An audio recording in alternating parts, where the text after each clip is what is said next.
Hello everyone, welcome back to XCOM, Enemy Unknown. This is Bith, and we are back at base after a crashed UFO mission. It was pretty quick, only 4 sectoids and an outsider. Pretty easy, didn't take any casualties. It's 2 missions in a row, and once you get past a certain point, you don't have to worry so much about losing soldiers at all. I usually lose some. It would be kind of interesting if I can get through this whole thing recorded without losing a single soldier, but that's unlikely. Alright, so now we have one new thing I need to show you, the situation room.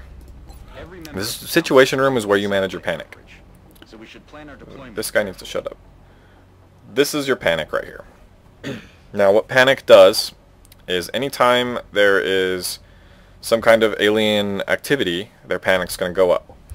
Whenever you successfully do missions somewhere, for instance, the abduction mission that we'll show later, and especially like terror missions and council missions, they will reduce your panic in a country that you go to. The other way of managing panic is satellites. Every time you launch a satellite, we only have 1 in Japan where we started. When you launch a satellite, it drops the panic by 2, and the minimum panic is only 1, so really launching a satellite now would not prove all that much useful because it won't really control panic all that well. So just something to be aware of. That's where you launch your satellites. I have 1 uplink, which allows me 2, and I only have 1 satellite up in the air, so I have room for 1 more. This is the other mechanic for satellites. Like I was saying earlier about getting other places bonus, if you control an entire continent, you get that bonus that you could have started the game with. For instance, All In for Africa, the 30% funding bonus. Like I said, it's a bad one to start with, but it's a good one to have because just having 30% more money can't be bad, right? But while you're working your way up there, you get scientists and engineers depending on how many satellites and what country you have satellites in. So being in Asia, I get an engineer per month just by starting here, and then I throw more satellites here. If you throw China, India, and Australia under the bus because you have to in an emergency situation, you're going to lose out on a couple engineers a month, but you're still going to have your future combat. So it's not the end of the world. And each country has a different per month. Russia is the highest, besides the U.S. I was just double checking that.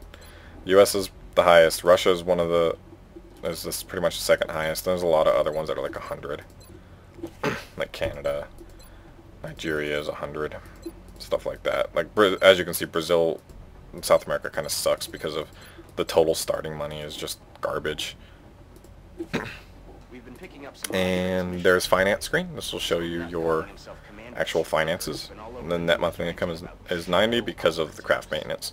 For instance, if you started in North America basically starts you with 30 extra credits a month because of it halves this cost. So all you're doing is just having this initial cost. So at the beginning of the game, air superiority is not that great, air and space, whatever it's called. And then each building you build, you pay, I believe, 10% of the initial build cost as maintenance, something like that. So I've made the mistake a couple of times when I was playing of building too many structures early, and it just tanks your money and you basically can't win the game anymore. The gray market is where you sell stuff. This can be very dangerous. You shouldn't sell certain things. You can sell these corpses. I really don't use the uplinks for my fighters, so I generally just sell all corpses except for chrysalid corpses, which are useful for something else, and muton, I believe, corpses, berserker corpses. Later on, you don't really want to sell because you can get a lot of money from those later. But you can sell these if you need to. Only sell stuff in here as a last resort, except for this stuff. Damage, it actually tells you in green. It basically just says sell this, it's free money. So I'm going to sell those, get some free cash. The actual flight computer you do not want to sell because flight computers are rather important later. You need them for Nexi, and you need them for your advanced fighter craft later in the game. So I'm just going to sell those, free money.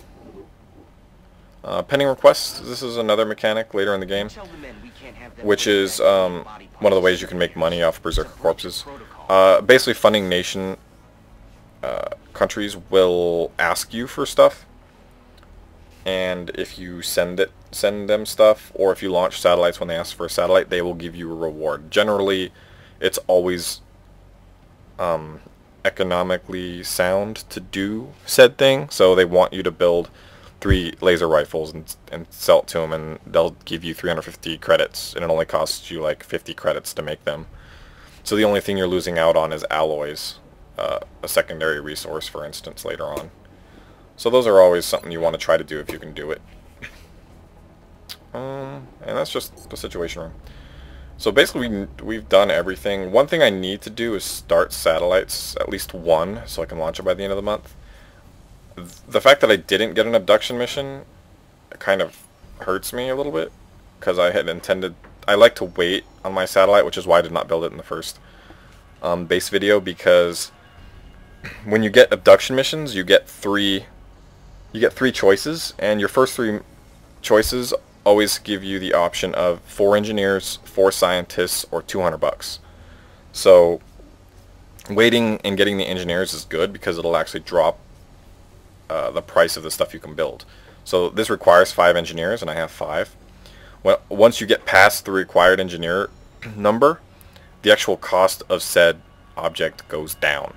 So satellites will actually drop to 77 credits instead of 100 when you have 9 engineers. So it saves you some money. But I'm actually going to start this immediately, because this won't be done until like the 26th, like right near the end of the month. So I want to drop at least 1 more satellite, so that I get the extra monthly cash from having that satellite over a country of some kind. Again, I'm not going to waste my money on medkits right now, because I don't really use them this early in the game. I can build something here, but I'm actually just going to save my money for something something else. I should excavate this, because I might need this spot. I do want to get an alien containment built quickly, so we'll see when those pop up. Now I'm just going to go to the mission control, and I'm going to scan for an abduction mission to show you that. There it is. Commander, we've picked up multiple requests for assistance. So like I said, abduction missions always give you 3 options. $200, 4 engineers, 4 scientists. This is always your first choice. Now, the other things about abduction missions is the panic and the difficulty, and obviously the location. So I have one in Russia, Australia, Argentina. So what you need to know about abduction sites is they're mutually exclusive. You can only choose one. This is the idea of managing your panic levels, and the reason why you will eventually fail impossible, because you just won't be able to manage these numbers. Now, how the panic works is Russia and Australia are 2 panic rating, and Argentina is 1 panic rating. So if I ignore Russia, Russia will gain 2 panic in the actual country. And because I ignored a country in the continent of Europe, all other countries in said continent will incur 1 panic as well. So if I ignore Russia, Russia will gain 2. Germany, Germany, France, and Great Britain will also incur 1 panic. So that is a total of 5 panic rating against my gameplay. Now we can go in here and look at the panic that we have. So that will bring Russia up to 4, which is dangerously close to leaving. This needs... That's actually really stupid. Can you not get rid of the screen? That's really awkward. I never really noticed that before. But UK will go up to 2, France will go up to 3, and Germany will go up to 2 as well. So I'm not going to lose anybody from that, but it puts Russia dangerously close. And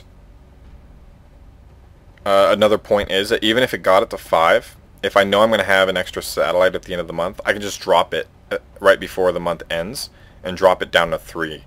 Because once you get to 5, you do not lose the country until the end of the month. So countries only leave the XCOM project at the end of the month.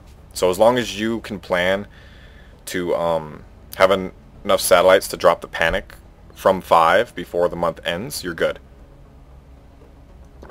For instance, a good tactic that I use is, if you know you're going to have 3 satellites by the end of like next month. I know next month I'm going to build 3 satellites and I'll have enough uplinks and I'll be able to launch 3 satellites next month.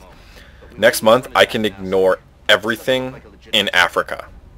So I can just let all the abduction missions happen and I can not worry about any panic in Africa at all.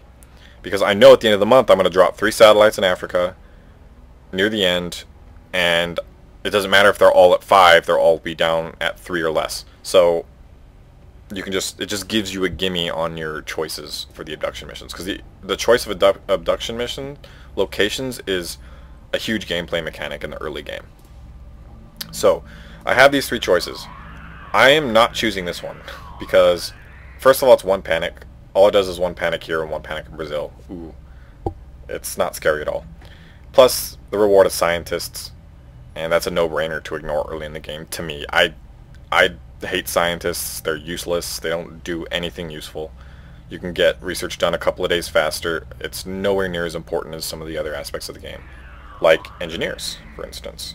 Engineers are far, far more valuable and important than scientists are. However, because Australia is in Asia, where I am at, Asia is kind of a throwaway panic country continent to me.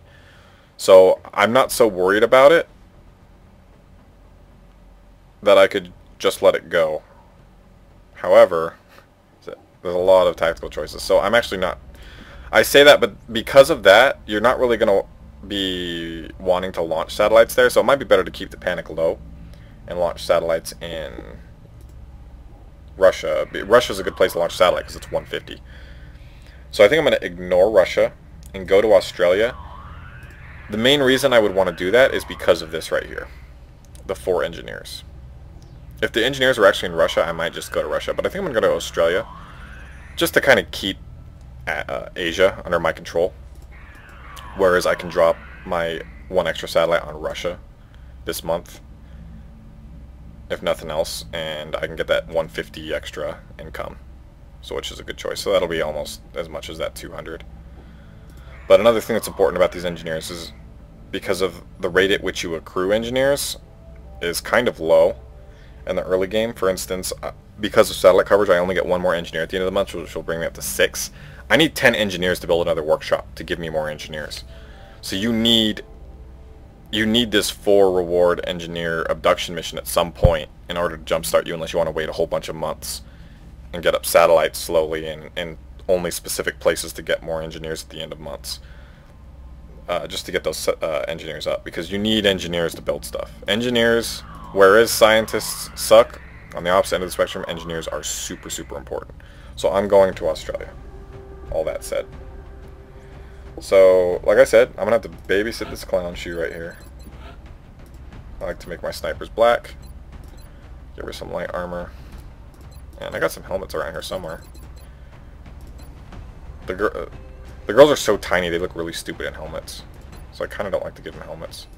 The Slingshot DLC has a lot better helmet gear. They have like comm sets and stuff like that. It's more interesting. But I'm not gonna give her a helmet because they look so bad in helmets. All right. And then I have another heavy. I'm actually gonna get rid of this heavy, and I'm gonna grab another recruit. A lot of girls this time around. Jesus. Hernandez. Because you want to kind of bring along rookies in order to train them and just find out what they are in the early game, because low level classes aren't super effective, so having more options later in the game is generally better. I should in fact just get rid of this assault too. I'm going to get rid of my assault too and grab another rookie. So I'll go out with 2 rookies. My sniper that I have to babysit, and my heavy is kind of the backbone of my group. So I'm going to go ahead and launch this mission, and I will start the video when I get in there. Thanks for watching, guys.